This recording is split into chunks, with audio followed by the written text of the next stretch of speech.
us understand this diagram carefully. Here we would like to find out the electric field at a random point in the vicinity of a given dipole. This dipole P vector points from the negative charge to the positive charge.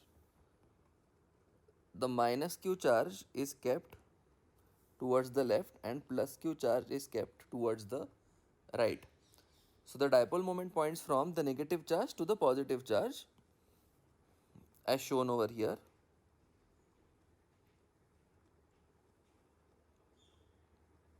This is the dipole moment vector and this is the random point PR theta. Now what is the meaning of PR theta? R is the distance from the center of the line joining the two charges. The distance between the two charges is 2d and distance from the center to one of the charges happens to be d. So this point PR theta is at a distance r from the center of the line joining the two charges, which we are also taking to be the origin of our coordinate system. And this line makes an angle theta with the direction of the dipole. So this is the setup. So essentially here we have kept the dipole and we are wanting to find out the electric field at this point, which is at a distance r from the center and makes an angle theta with the direction of the dipole. That is the scenario over here. Alright. So now what do we do? What we do is, this is the original dipole P vector. We resolve it into two perpendicular mutually orthogonal directions. One is along r and one is perpendicular to r. So along r we can see that P can be resolved as P cos theta, and perpendicular to the r line the value of P will be P sin theta. So this has a value of P cos theta and this component of the dipole has a value of P sin theta. So essentially what we are doing is, we have got this dipole P, we are resolving this dipole into two directions. This is one direction along r and here the value of this is P cos theta and this is another direction perpendicular to r and its value happens to be P sin theta. So we are essentially resolving the original dipole P into two different components that are mutually perpendicular.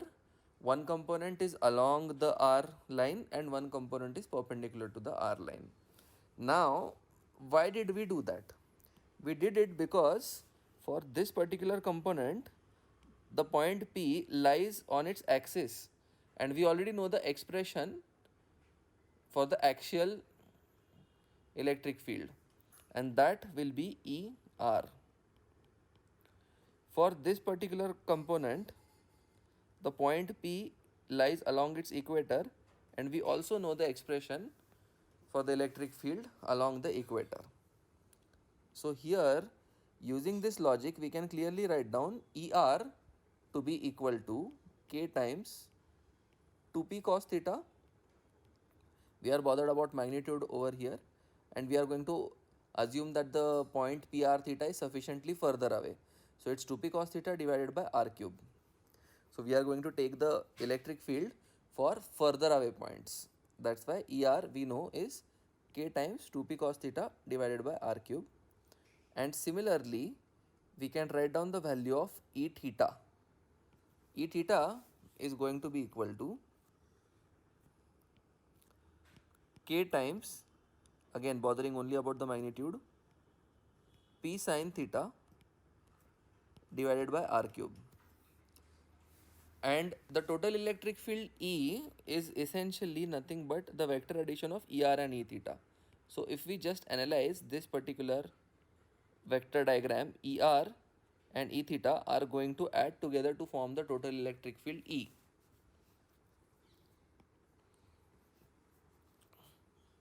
Now how do we find that total electric field out? Let us see.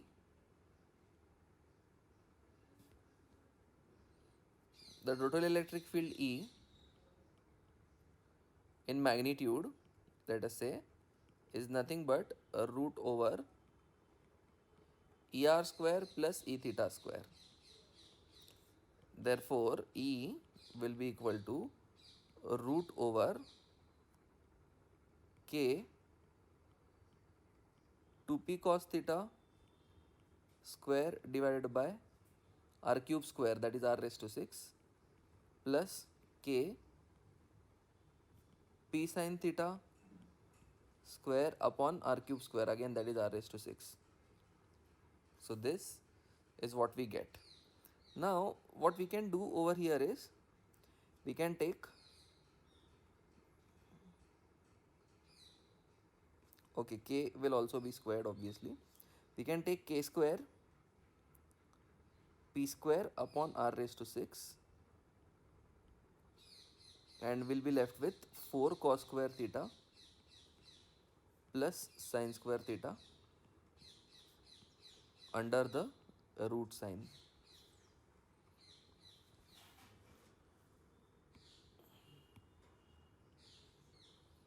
And thus we can take Kp upon r cube as common outside, and we can write this down as 3 cos square theta plus cos square theta plus sin square theta. So this can be split up as 3 cos square theta plus cos square theta, and we can have sin square theta as is sin square theta. So cos square theta plus sin square theta will be 1, and here we'll have 3 cos square theta plus 1 under the square root sign. So here we'll be left with under root of 3 cos square theta plus 1, and that is our final answer for the magnitude of the electric field E.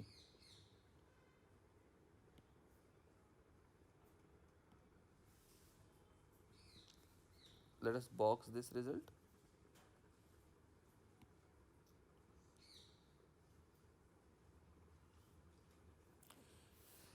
Now, as to the direction, we know that E is inclined at an angle alpha, and we can clearly understand that tan of alpha is going to be equal to, let's see, tan of alpha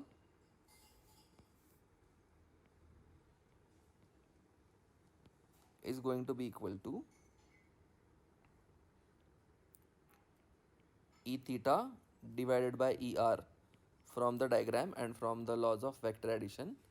So tan alpha is E theta divided by ER, and we already know that E theta is equal to K into P sin theta upon R cube. So this will be K P sin theta upon R cube, and ER, what is ER? K into 2P cos theta divided by R cube. So we'll be left with half of tan theta. So here tan of alpha is half of tan theta.